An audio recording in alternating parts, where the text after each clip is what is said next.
back him up. Hey, we gotta move. Hey, hurry up, hurry up. Just right, man. Just right. All right, don't get all crazy, man. Please. What's up, man? My man, Sweet Hands. How you doing, Caleb? Hey, Garrett's good, guys. What's up, y'all? What's up? Hey, what do you know Y'all about? stink, man. Take a step back. One of y'all smell it.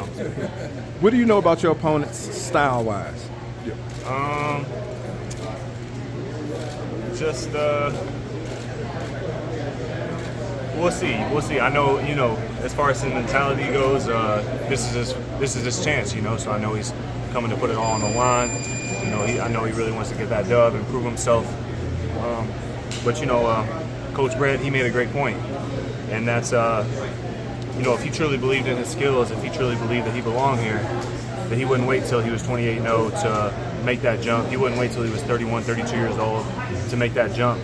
You know, if he believed in his skills as much as he does talk, you know, actions speak louder than words. He would have made that jump already. And you know, obviously, you guys know I believe in my skills. That's why I took the jump with 17 fights, and even in the Canelo and the David fight, obviously I fell short, but the self-belief was there. That's why I took the fights. And the man who truly believes in himself, you know, is usually the guy that's going to come out on top. So I expect to, you know, get my hand raised in fashion on my 14th. Caleb, you know, in the past, when you fought a guy who's maybe been perceived as overmatched, Vincent Fighting Boots, Mike Lee, even Anthony Durrell was a champion in the past. You've kind of made it look like they shouldn't have been in the ring with you that night. Is this the same outcome with Trevor McCumby in this fight? Yeah, that's the goal. That's the plan. You know, show him that there's levels, and you know, also take it personal that, you know, he's waited this long to step up, and he chooses me to be his first step-up fight. Obviously, he feels like he can beat me by doing that, and you know, obviously, I take that personally. You know, I take offense to that, so I plan on showing him. What do you think of kind of the juxtaposition the fans drew between you two guys at the presser? It's like Caleb's the white dude down with La Raza. You fight into the cookout. This guy's the MAGA Middle America guy. Just what do you think of that kind of selling the fight and people drawing that juxtaposition? I don't think much of it. I don't worry about stuff like that. You know, I don't care about stuff like that. The fans, the media, you know, they do what they do. I'm gonna do what I do, and that's focus on training, focus on fighting, and, you know, whooping ass. So. What's your thoughts on Ryan pleading guilty to the commission for taking PEDs, and after all that stuff he said on the internet, after all that stuff in his own defense, he pled guilty?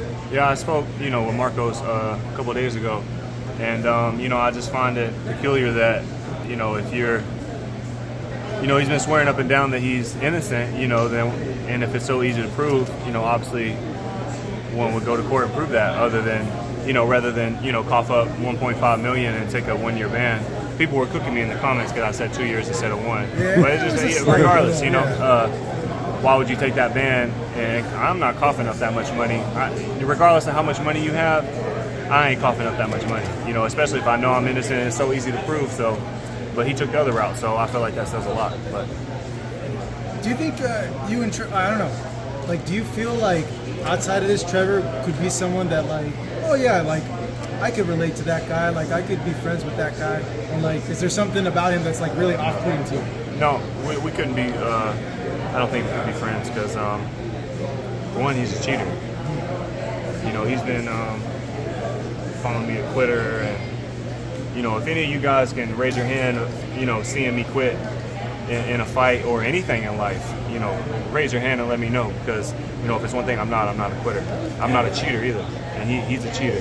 He's been caught, he's been busted, he's been suspended, he's been fined for not only taking steroids, but also for getting a legal IV after the weigh-ins. And so, you know, that's not my type of guy. So we brought that up with him about, you know, what happened, and he said, oh, it was a tainted supplement, like people, that happened like 10 years ago, people need to stop. You're bringing that up. Of course, because he wants, you just said it. No, you just said it, Marcos. What did I say? No, you said it. I said what? You said it. Yeah, everybody heard Marcos. 10 years. But, 10 years. Yeah, I mean, I just wasn't involved with somebody like that, so, you know. He also said he feels like, you know, he talked about the convo you and Canelo had in the towards the end of the fight, and he feels like he could break your will and that's what he thinks he's gonna do is break your will. What do you?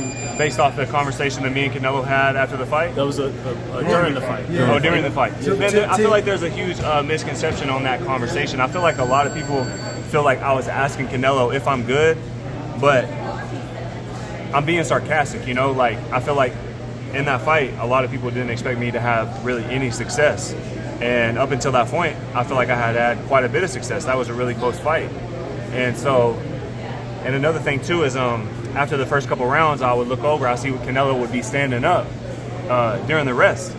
I'm like, oh yeah, he's trying to do me like he did Chavez Jr. I'm like, oh no. And then a couple rounds later, I look over, he's sitting down on the stool. I'm like, yeah, that's what I thought. You know, you thought this was going to be a cakewalk, but it's not going to be that. So when I'm fighting, I'm like, yeah, I'm pretty good, huh? I'm pretty good, huh? Like, I'm better than you thought. I'm doing better than you thought. I'm doing better than everybody thought. And some silly people thought, I'm like really asking them, am I good? So, but if that's how he feels, cool. We can have a conversation during the fight. Andre recently called you out to fight. What's your thoughts on that? Who? Demetrius Andre. Yeah, Andre. I've been getting called out by a lot of people as of late, so, you know, get in line. Where can people buy your merch at? What's the website? Well, as of now, it's been edgarberlanga.com, but we sold out, you know, basically first day. So Revenge store. Revenge store, yes sir. So you have to wait till the next drop. You gotta be on it. After this fight, who you talking to at 168? It'd be nice to get the. I feel like the Charlo fight is a great fight. You know, he's been back in the gym training. You know, hopefully he's got his head on straight, and that would be a big fight for boxing. So we'll see. How do you, Caleb, how do you foresee like this next year if you were your own matchmaker and if you can make these fights, who would be the next 3 series of fights for you?